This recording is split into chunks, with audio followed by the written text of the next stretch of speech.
their head coaches' experiences were. You got Kyle Smith-Peters, who's obviously been a head coach for the last 10 years. You have Charlton Young, our associate head coach, who's been a head coach for 4 years.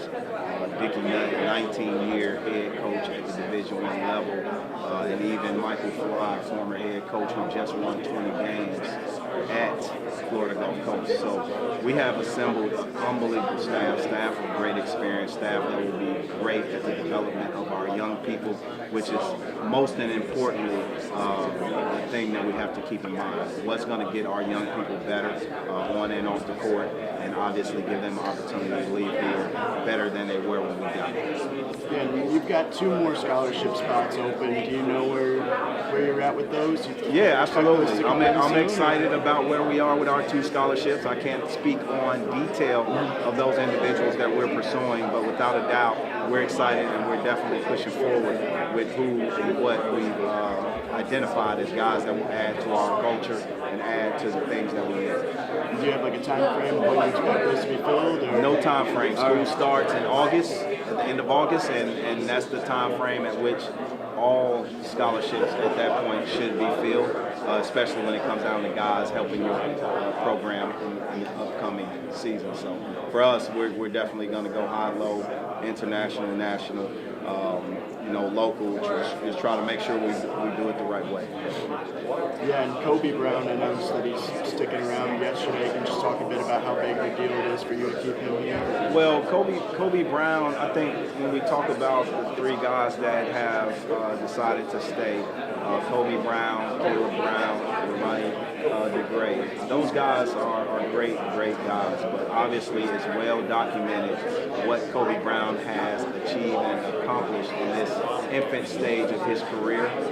His best basketball is ahead of him. I'm excited that he decided to call me coach, right? I think in this world where the transfer portal is popular, that young man did not even put his name in, and it speaks volumes of the impact not only from last year's staff. Hanzo's done a great job with him, but also his belief in this university as a whole. His family comes from a great family, and I'm excited to be his coach and be here with him, and obviously further develop it. Yeah, and obviously you mentioned you got 3 guys returning from last season's team. Can you talk a bit about the challenges of bringing all these new guys together? And that's Well, I don't look at things as challenges. I think when you look at the climate of college basketball, the transfer portal is popular. So being able to assimilate young people who are transferring in or even incoming freshmen into your current culture is definitely going to be at the forefront of every program's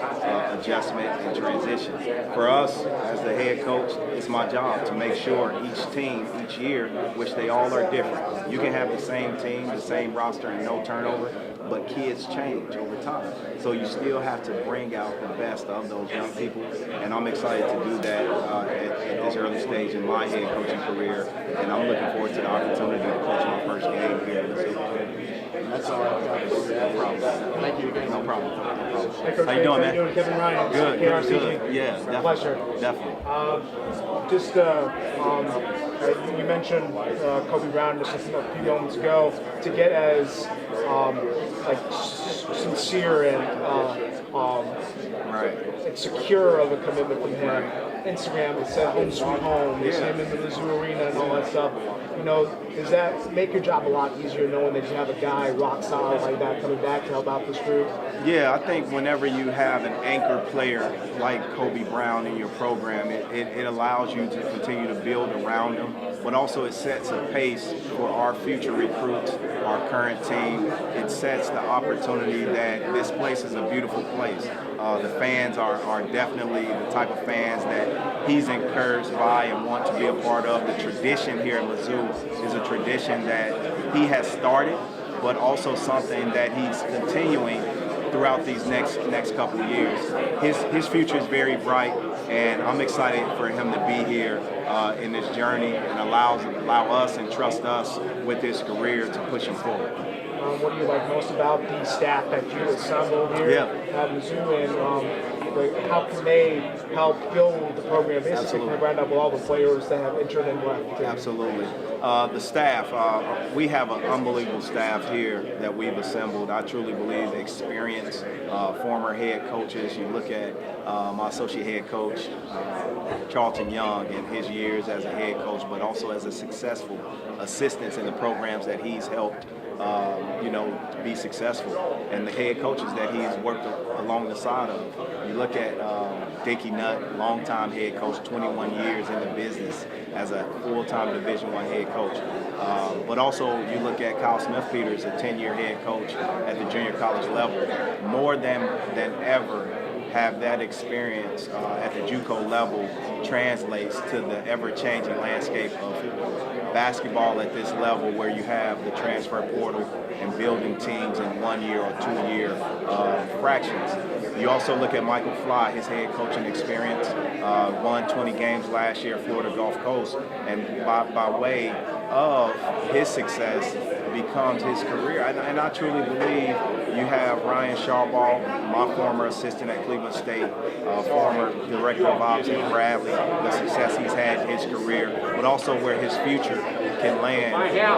Look at Matt Klein. Matt Klein was a longtime assistant in the MAC conference at Eastern Michigan. Those guys collectively have ideas. They have a plan, and we all have had some type of vision where we can take this program. And I'm excited to see the results, but not only the results, but the development of the young people that call this place home.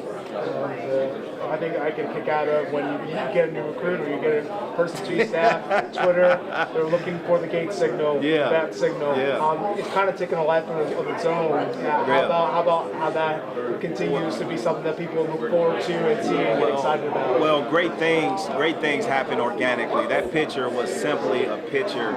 I believe I was doing a radio spot here on campus my first day, and we successfully completed one of those spots, and I just cheered and gave a fist pump, and organically that picture spoke volumes when I saw it from our SID, Courtney Day, and I wanted to give something that connected our institution with our fans, but also our fans with our recruits, and that moment is something that we all can always share and look back at those, not only moments that came out positive, but the moments that we'll also endure together. I'm excited to be here, man, and that picture speaks volumes of all those young people that believe in us and the staff that also does the same. I appreciate it. Yep, no problem. Okay. How you doing? Chanel Porter. Good to see you, Chanel. Yes, indeed. You brought in a few guys just from Cleveland State. How does it feel to have that loyalty of those guys following you to Columbia? Yeah. So when you look at the two individuals that we signed, Demoy Hodge, first-team All-Conference player, but also All-American at the JUCO level. You look at him being the Defensive Player of the Year. That is something that obviously shows the value of not only his basketball IQ, but also his willingness to give it all on the other side of the game.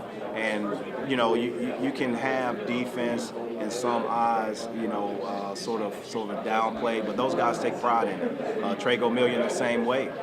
Third-team All-Conference player, Defensive Player of the Year. Whenever you can have Defensive Player of the Years, no matter the conference, on the same team, taking the award from each other at some point, that speaks volumes of the culture. That speaks volume of their belief on that side of the ball and understanding of what it takes to really win. And I'm excited that they decided to call this place home. They decided to call me coach again. But also, you got to understand, these young men are unbelievable students, right? They're unbelievable student athletes, and we are lucky to have them because so many institutions were definitely knocking on their door when they put their name in the transfer portal. You mentioned the transfer portal. It seems to be the hot topic nowadays. Things are constantly changing. Absolutely. How do you as a coach just adapt to the changing environment that we're in right now? Well, I truly believe it's here to stay. And whenever you're in transition, you have these moments where things are right there at the cusp, and this transfer portal is opening up the other side to what our careers and profession will look like. It gives our student athletes an opportunity to reset their career. years, but also academically pursue other avenues. You got to look at the transfer market as a graduating senior. That's a positive for kids to earn their degree, put their name in a portal, and now look for grad school opportunities. That means they have done what we all wanted them to do all along, and that's get a degree, and now pursuing a graduate level degree. That's awesome. Now, in some cases where undergraduates transfer, some need to reset. I truly believe it's a positive across the board, and it'll settle itself out. I think the big picture, you look at COVID has given every kid for 4 years, right, beginning at its very cusp, another year of eligibility.